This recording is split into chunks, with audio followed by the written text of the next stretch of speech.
മനുഷ്യർക്ക് ഏറ്റവും ഉപകാരമുള്ള റിമാർക്കബിൾ സയന്റിഫിക് അച്ചീവ്മെന്റ്സിനാണ് സാധാരണ സയൻസിൽ നോബൽ പ്രൈസ് കൊടുക്കാറുള്ളത്. 2025 chemistry Nobel prize Susumu Kitagawa, Richard Robson, അതുപോലെ ഒമർ യായി എന്ന് പറയുന്ന 3 സയന്റിസ്റ്റുമാരാണ് പങ്കിട്ടെടുത്തത്. അതിന്റെ ന്യൂസ് കാര്യങ്ങളൊക്കെ കഴിഞ്ഞ ദിവസം വന്നത് നിങ്ങളൊക്കെ ശ്രദ്ധിച്ചിട്ടുണ്ടാകും.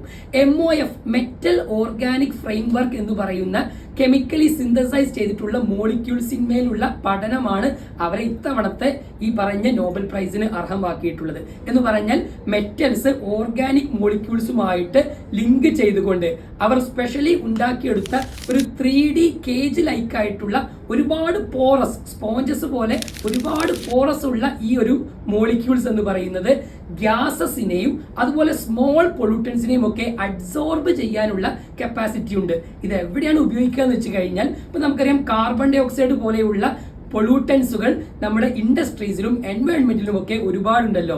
ഈ പറഞ്ഞ കെമിക്കൽസ് അല്ലെങ്കിൽ മോളിക്യൂൾസ് ഉപയോഗിച്ചുകൊണ്ട് ഇതിനെ അബ്സോർബ് ചെയ്യുകയും കുറച്ചുകൂടി നമുക്ക് ക്ലീൻ ആയിട്ടുള്ള എൻവയോൺമെന്റ് ക്രിയേറ്റ് ചെയ്യാനും അതുവഴി ഗ്ലോബൽ വാർമിംഗ് കുറയ്ക്കാനൊക്കെ സാധിക്കും. ഇനി ഡിസേർട്ട് പോലെയുള്ള ഏരിയാസ് ആണെങ്കിൽ അവിടെ വാട്ടർ മോയിസ്ചറിനെ അബ്സോർബ് ചെയ്തുകൊണ്ട് വാട്ടർ ഹാർവെസ്റ്റിംഗ് നടത്താനും സാധിക്കും. എത്ര അടിപൊളി ഐഡിയ ആണ് പുതിയ മോളിക്യൂൾസ് ഒക്കെ അവർ ഉണ്ടാക്കിയെടുത്തത്.